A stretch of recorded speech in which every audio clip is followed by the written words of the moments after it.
Finally अब हम English के बारे में बात कर लेते हैं। तो बेसिकली मैं आप लोगों के साथ में अभी जो भी बातें शेयर करने वाली हूँ वो मेरे अपने एक्सपीरियंस के बेस पर हैं, और अब मेरा माइंड किस तरीके से इसके बारे में सोचता है उसके बेसिस पर है। ठीक है, अगर आप लोग मुझसे कनेक्ट कर सको तो करने की कोशिश करना, और आप लोगों की इससे कुछ प्रॉब्लम का सॉल्यूशन हो सके तो बहुत बेटर होगा। तो मैंने यहाँ पे कुछ पॉइंट्स लिख लिए हैं ताकि मैं कुछ मिस आउट ना कर सकूं।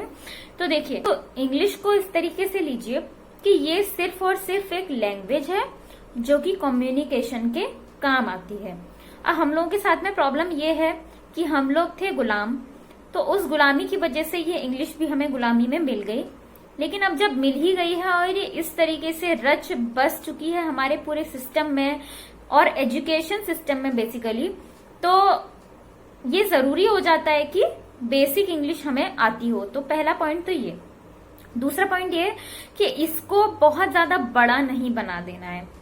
इंग्लिश एक ऐसी लैंग्वेज है, जहां तक मैंने समझा है कि वो बहुत इजी कम्युनिकेशन की लैंग्वेज है। जैसे हमारी हिंदी है या फिर हमारी अदर स्टेट रीजनल लैंग्वेजेस हैं, वो कहीं ज्यादा पढ़ने लिखने और समझने में डिफिकल्ट है एज कंपैरिजन टू इंग्लिश। तो इंग्लिश बहुत ज्यादा इजी लैंग्वेज है। कोई भी इंग्लिश थोड़े दिन भी अगर सीखे, मतलब सुनेगा या उस एनवायरमेंट में रहेगा, तो वो तुरंत पकड़ लेगा। इस तरीके से है। अब क्या है, हमने कोई लोगों की शिकायत होती है कि हिंदी मीडियम से पढ़ाई की है, फिर भी इंग्लिश वहां पर आपको एक लैंग्वेज के फॉर्म में एक सब्जेक्ट तो मिला ही मिला होगा, जिसमें कि आपको बेसिक उसके पता चले होंगे कि ग्रामर क्या होती है, ये सब चीजें। ठीक है, तो बेसिक ग्रामर हमको स्कूल में हमेशा ही पढ़ाई जा रही है हमारे एजुकेशन सिस्टम में।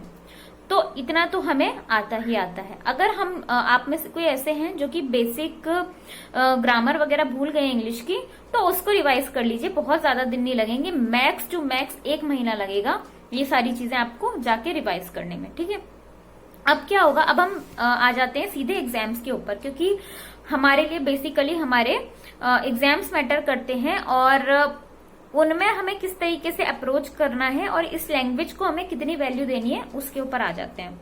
अब देखिए, जैसे यूपीएससी, पीसीएस वगैरह और इसी तरीके के जितने भी इस पैटर्न के एग्जाम्स हैं, जिसमें कि कंटेंट मैटर करता है, मतलब इतनी सारी बुक्स पढ़ के उनको हम किस तरीके से प्रोड्यूस करते हैं एग्जाम में, प्लस इंटरव्यू में, प्लस सिलेक्ट होने के बाद में अपनी पूरी जो जर्नी रहेगी हमारी एज एन ऑफिसर, उसमें हम इस कंटेंट को किस तरीके से प्रोड्यूस करेंगे, जो हमने सीखा है बेसिकली ये इसकी जर्नी है। तो इन एग्जाम्स में आपके लिए बेस्ट होता है कि हम वो लैंग्वेज चुने जो कि हमारे समझने और बोलने में कंफर्टेबल हो। अब जैसे कि जिन्होंने हिंदी मीडियम से पढ़ा है, तो ऑब्वियस सी बात है कि वो इंग्लिश में कंफर्टेबल नहीं हो पाएंगे, और जब हम लैंग्वेज में ही कंफर्टेबल नहीं है तो हम इतने सारे सब्जेक्ट समझेंगे कैसे? क्योंकि बेसिक जो पॉइंट है वो है कि इतने सारे सब्जेक्ट्स को समझ पाना, मतलब जो दुनिया भर की सीख और समझ है उसको हम अपने माइंड में बिठा सकें, किस तरीके से दुनिया काम कर रही है ये हम समझ सकें। तो वो बेटर वे में तब हो पाएगा जब आप अपनी लैंग्वेज सिलेक्ट करोगे जिसमें आपको बेटर समझ मिलती हो, चीजें जिसमें आप ज्यादा समझ पाते हो। तो इसमें आपको लैंग्वेज चेंज करने की बिल्कुल जरूरत नहीं है अगर आप पहले से हिंदी मीडियम से हो तो। और रही बात सीसेट की, क्योंकि इसमें बहुत ज्यादा इंग्लिश के लिए वो नहीं है, सिर्फ सीसेट में थोड़ा आपको पूछा जाता है। तो इतनी बेसिक इंग्लिश तो आप कर ही लो यार, जब इतना सारा हम पढ़ ही रहे हैं तो इतना तो हम कर ही लेंगे कि एक लैंग्वेज सीख सके। अब एक लैंग्वेज जब हम सीखते हैं ना, जैसे कि हमको हिंदी आती है, इसके अलावा अगर हमें एक और लैंग्वेज पर कमांड रहेगी तो हमारा कॉन्फिडेंस ही उससे इंक्रीज होता है। लेकिन इसका जो है, ये मत लीजिए इसको इस तरीके से कि हम अपना कॉन्फिडेंस डाउन कर लें अगर हमें वो चीज नहीं आती, तो ये भी नहीं करना है। लेकिन सीख लेंगे तो वो आपकी पर्सनैलिटी में ही एक एडिशन होगा, बस मैं ये कहना चाहूंगी। उसके बाद हम बात कर लेते हैं।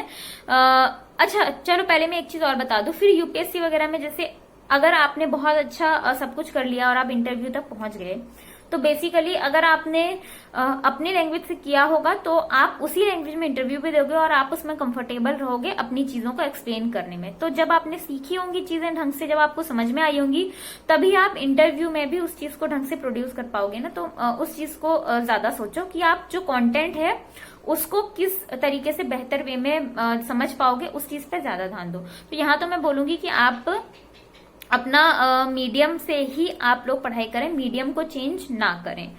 तो अब ले लेते हैं हम बाकी के एग्जाम्स जो कि एसएससी, बैंक वगैरह, आरआरबी, एलआईसी, एनआईसी, मतलब जितने भी मेरे माइंड में आ रहे हैं मैंने बोल दिए, लेकिन इससे कहीं ज्यादा और भी एग्जाम्स हैं, स्टेट लेवल पर भी होंगे। तो ये सारे जो एग्जाम्स है ना, इनमें बेसिकली इंग्लिश को थोड़ा सा एक्स्ट्रा वेटेज दिया जाता है। तो अगर आप इन एग्जाम्स के लिए जा रहे हो तो आपको जानना पड़ेगा कि आपको इंग्लिश समझनी तो पड़ेगी, बेसिक इंग्लिश। अब अगर आप हिंदी मीडियम से हो तो आप अपनी इंग्लिश को इतना करो कि आप उसको उसके ग्रामर की एरर्स वगैरह, जैसे कि एसएससी, बैंक वगैरह में जो पूछी जाती हैं, उन सब चीजों को आप वहां पे सॉल्व कर सको। इतनी आप समझ लो, इतना आप प्रैक्टिस कर लो। इस तरीके से, जैसे कि मैथ्स है ना, इसी तरीके से इंग्लिश को भी ले लो कि कोई चीज है जिसको कि हमें समझना है और फिर उसको सॉल्व करना है। इस तरीके इंग्लिश के ऊपर थोड़ा थोड़ा एक्स्ट्रा काम करते हुए चलना है, क्योंकि यहाँ पर ना इन एग्जाम्स में बहुत ज्यादा कॉन्टेंट मैटर नहीं करता है, क्योंकि इन एग्जाम्स के थ्रू आप जो जॉब पाओगे वो एक ऐसी ऑफिस जॉब होगी जहां पर आपको मेनली ऑफिशियल वर्क करने रहते हैं। तो उसके लिए जरूरी है कि बंदे को फास्ट काम करना आना चाहिए। इसीलिए हमें क्वांट इसमें पढ़ने को बोला जाता है, रीजनिंग इसमें पढ़ने को बोला जाता है, जिससे कि आपका माइंड जल्दी चीजों को एक्सेस करे और फास्ट हो, ताकि आप ऑफिशियल जो वर्क है उन्हें फटाफट निपटा सको। तो बेसिकली इन एग्जाम्स का जो सिलेबस है वो इस तरीके से डिजाइन है। तो यहाँ पर आपको दुनिया जहान की नॉलेज जानने की जरूरत नहीं है, क्योंकि बैठ के आपको सिंपल सा ऑफिशियल वर्क करना है। यहाँ पे कोई आपको डिसीजंस नहीं लेने, ठीक है। अब एसएससी में तो खैर कुछ ऐसी जॉब्स हैं जहां पर आपको डिसीजन मेकिंग भी करनी होती है, तो इसीलिए एसएससी में हमारा जो स्टैटिक पोर्शन आ जाता है वहां पर आपको जीके भी पढ़ना होता है। जैसे कि बैंक वगैरह में नहीं पढ़ना होता है, वहां पे इसको बैंक के कुछ स्टैटिक पढ़ने होते हैं और करंट अफेयर ज्यादा पढ़ने होते हैं। लेकिन आपको यहाँ पर बेसिक जो नॉलेज है वो पढ़ने की बहुत ज्यादा जरूरत नहीं होती। अगर आप बैंकिंग में जा रहे हो तो वो आप देखिए कि इस तरीके से उसका सिलेबस डिजाइन है, क्योंकि आपको वहां पर काम करने के लिए इन सब चीजों की जरूरत नहीं है। इसके बजाय अगर आप एसएससी की प्रिपरेशन कर रहे हो तो वो एकदम अलग चीज हो गई। वहां पर आपको ऑफिशियल के साथ साथ कुछ कुछ पोस्ट ऐसी भी मिल सकती है जहां पर आपको डिसीजन मेकिंग भी करनी पड़ सकती है। तो इसीलिए यहाँ पर आपको जीके में बाकी सारी चीजें भी पढ़ाई जाती हैं छोटे लेवल पर, जैसे कि यूपीएससी और पीसीएस वगैरह में होता है। उसका एक छोटा सा मान लीजिए आपको ओवरव्यू दिया जाता है, जो कि आपकी लूसेंट की बुक से मेनली कवर हो सकता है। तो ये चीज, अब यहाँ पर भी इंफॉर्मेशन कहीं ना कहीं मायने रख रही है। लेकिन एसएससी के एग्जाम में क्या है कि आपको इंग्लिश के ऊपर भी बहुत ज्यादा फोकस थोड़ा करना पड़ता है। मैं अभी हिंदी मीडियम वालों के लिए ही ये चीज ज्यादा बता रही हूँ, क्योंकि इंग्लिश मीडियम वाले तो कर ही लेंगे, मैं ऐसा मान के चल रही हूँ, ठीक है। अब क्या होता है कि एसएससी में जो है इंग्लिश आपके प्री में भी रहेगा और जो टीयर 1 में, टीयर 2 में भी रहेगा। और टीयर 2 में सिर्फ आपके 2 सब्जेक्ट होंगे, मेनली मैथ्स और इंग्लिश। तो ये आपको इसलिए पढ़ाए जा रहे हैं ताकि मैथ्स से आपकी एनालिटिकल जो माइंड है वो आपका इंक्रीज हो, और इंग्लिश आपको इसलिए पढ़ाई जा रही है क्योंकि ऑफिस में आजकल इंग्लिश लैंग्वेज चलती है, ताकि आपके पास कोई भी ड्राफ्ट आए, कोई भी डॉक्यूमेंट आए, तो आप उसको इतना तो कम से कम समझो कि आप उसमें जो चीज लिखी हुई है उसको समझ सको, ठीक है। इसीलिए आपको यहाँ पर इंग्लिश अलग से ये एक पेपर यहाँ पर रखा गया है, क्योंकि अगर आप कोई भी आपके पास डॉक्यूमेंट आएगा, कोई ड्राफ्ट आएगा, अगर आपको इंग्लिश नहीं आती तो आप उसको समझेंगे कैसे, ठीक है। तो इतनी बेसिक इंग्लिश हमें आनी चाहिए। तो अब बेसिकली होता क्या है, हमारी जो इंग्लिश है ये एक तो ऐसी चीज है कि आपको पढ़ के समझ में आ रही है कि नहीं और बोलना आ रहा है कि नहीं। ये दो एकदम अलग अलग चीजें हो जाती हैं। कई लोग ऐसे होते हैं जिनको इंग्लिश सुनते हैं तो थोड़ा समझ में आती है, पढ़ते हैं तो और अच्छे से समझ में आती है, लेकिन वो बोल नहीं पाते हैं, उसको प्रोड्यूस नहीं कर पाते हैं। कोई बात नहीं, अभी आप उस पर बहुत ज्यादा वर्क मत कीजिए। अगर आप सिर्फ और सिर्फ एग्जाम्स को अगर पॉइंट करके देख रहे हो, देखिए यूपीएससी और पीसीएस की एक अलग बात हो गई। जो इंसान इतनी सारी नॉलेज ऑलरेडी ले लेता है और जब वो उस पॉइंट से देखता है, जब वो सारी नॉलेज ले चुका होता है, फिर वहां से उसको इंग्लिश एक छोटी सी लैंग्वेज की तरह लगती है और उसका माइंड इतना डेवलप हो चुका होता है कि वो समझ लेता है। लेकिन एसएससी बैंकिंग में क्या है, आपको इतनी सारी नॉलेज तो लेनी नहीं है, तो आपका माइंड डेवलप कैसे होगा? तो आपको सिर्फ इंग्लिश पे यहाँ पे वर्क करना रह जाता है।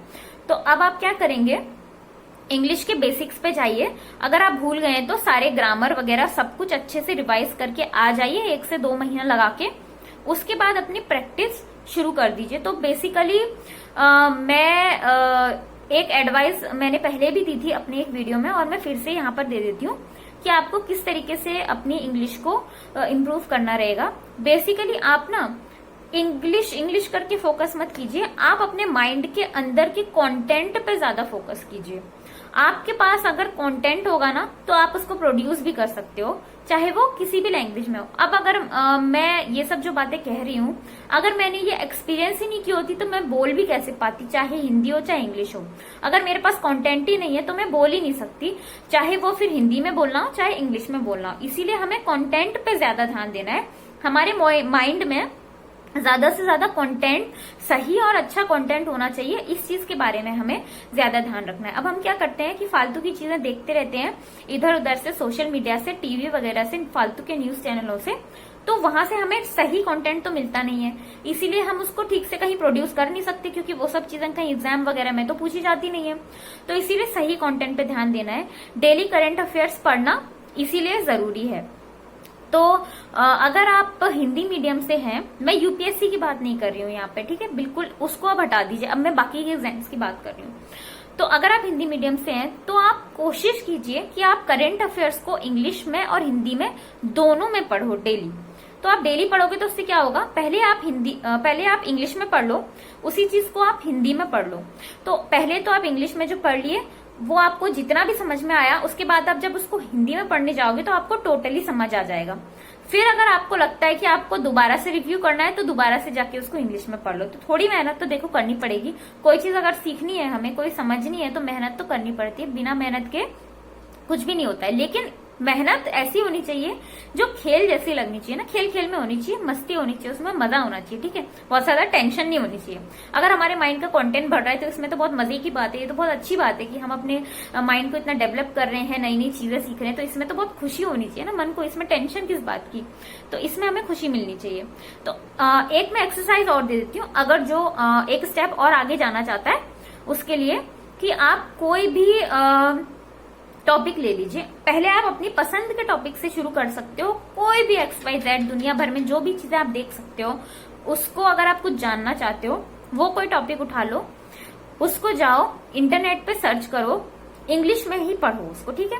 उसके बारे में इतनी ज्यादा नॉलेज ले लो कि आपको कोई भी चीज समझनी है वो आपको समझ में अच्छे से आ जाए। हाँ, अगर आपको वहां पे कहीं वर्ड्स में प्रॉब्लम आ रही है, कोई वर्ड समझ में नहीं आ रहे हैं, उसको आप सर्च कर लो कि इसका मतलब क्या होता है, फिर आप उस पैराग्राफ को या जो भी आप वेबसाइट या आर्टिकल फॉलो कर रहे हो उसको पढ़ो अच्छे से, ठीक है। तो आपको बेसिकली समझ लेना है किसी भी एक टॉपिक को। उसके बाद में आपको कोशिश करनी है कि अब आप उसको अपनी लैंग्वेज में खुद प्रोड्यूस करो। तो उसके लिए क्या करना है, आपको कॉपी पेन लेना है, लिखने बैठ जाना है। जो भी आपने टॉपिक समझा है, जो भी टॉपिक समझा, मान लीजिए बारिश क्यों होती है, आज मुझे ये समझना है कि बारिश क्यों होती है, क्या फिनोमेना है इसके पीछे, इसको पढ़ो अच्छे से, इंग्लिश में पढ़ो, अच्छे से समझ लो, फिर उसको जाके प्रोड्यूस करो, कॉपी पेन लो, लिखो पूरा अपनी लैंग्वेज में, ठीक है।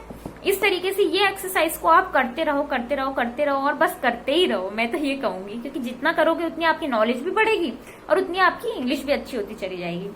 अब क्या होगा, जब आपको लिखने की इतनी आदत हो गई है तो ऑब्वियस सी बात है आपके पास नॉलेज भी हो गई है, लिखने की आदत भी हो गई है, तो आप खुद एक दिन जांच लोगे, खुद एक दिन देख लोगे कि आप बोल भी पाओगे अगर आपसे कोई पूछेगा तो, ठीक है। शुरू में हो सकता है कि आप उतने अच्छे से ना कर पाओ, लेकिन ओवर द टाइम आप धीरे धीरे कर पाओगे। अब जैसे कि एसएससी में तो इंटरव्यू वगैरह रह नहीं गए, तो इसमें तो आपको बोलने की जरूरत नहीं पड़ेगी। बैंकिंग में जरूर है कि आपको यहाँ पे बोलने की जरूरत पड़ सकती है, इंटरव्यू में आपको डिलीवर करने की जरूरत पड़ सकती है, तो वहां पर ये एक्सरसाइज बहुत बहुत बहुत ज्यादा काम आएगी आपके। बाकी जितने भी एग्जाम्स हैं जिनमें इंटरव्यूज वगैरह होते हैं, उन सब में ये एक्सरसाइज बहुत ज्यादा काम आती है। और आप चाहें तो जैसे कि पर्टिकुलरली बैंक की प्रिपरेशन कर रहे हैं, तो आप बैंकिंग से रिलेटेड आर्टिकल्स वगैरह, टॉपिक्स वगैरह सर्च करके उसको अपने लैंग्वेज में प्रोड्यूस करो, तो इससे आपकी एग्जाम की प्रिपरेशन भी और अच्छी हो जाएगी, साथ ही साथ इंटरव्यू की भी आपकी जो घबराहट है वो ऐसे कम होती चली जाएगी। तो ये मेरे कुछ टिप्स थे, तो मुझे लगा कि मुझे आप लोगों को बता देनी चाहिए, क्योंकि बहुत से लोग इंग्लिश में कंफ्यूज हो रहे हैं। तो ये वाली जो एक्सरसाइज है ना, ये तो अगर आपको इंग्लिश अगर इम्प्रूव करनी है, जो भी हो, अगर हिंदी मीडियम से, इंग्लिश मीडियम से, जो भी है, हर किसी को करनी चाहिए, हर कोई करे, मैं ये कहूंगी। और लैंग्वेज सीखने में कोई बुराई नहीं है, लेकिन लेकिन लैंग्वेज को ऐसा मत बनाओ, मतलब हुआ जैसा हमें नहीं बनाना है कि किसी को इंग्लिश आती है तो वो बहुत अच्छा होता है, किसी को नहीं आती तो वो खराब होता है। ऐसा बिल्कुल नहीं होता है। हमें बस कंटेंट देखना चाहिए, हमें बस उस इंसान की वैल्यूज पे ध्यान देना चाहिए। बाकी ये सब लैंग्वेजेस तो आती जाती रहती है। और अगर आप अपने माइंड को डेवलप करना चाहते हो तो अच्छी बात है कि आप एक अपनी लाइफस्टाइल में एक लैंग्वेज और इंक्लूड कर लो, तो और भी अच्छा हो जाएगा, आपका कॉन्फिडेंस इंक्रीज हो जाएगा। इस तरीके से बस वर्क करते हुए चलना है। तो आई होप कि बहुत सारे डाउट्स क्लियर हुए होंगे। फिर भी कोई डाउट हो तो पूछ लेना, अगर मैं क्लियर कर सकी और मुझे उस चीज के बारे में कोई नॉलेज हो तो मैं आप लोगों को जरूर बताऊंगी। इसके अलावा टेलीग्राम चैनल अगर ज्वाइन करना हो तो कर लेना, वहां पर आपको जो भी क्वेरी वगैरह जो होती है, अगर मैं यूट्यूब में रिप्लाई नहीं कर पाती हूँ तो मैं वहां जरूर करती हूँ। मिलती हूँ आप लोगों से नेक्स्ट वीडियो में। और अगर आपको इंग्लिश इंप्रूव करनी है तो प्लीज इस एक्सरसाइज पे ध्यान देना और फिर मुझे बताना कि आपकी इंप्रूवमेंट हो रही है कि नहीं हो रही, ताकि मुझे भी पता चलता रहे कि मैंने जो आप लोगों को एक्सरसाइज बताई है वो आप लोगों के लिए हेल्पफुल हुई है कि नहीं हुई है।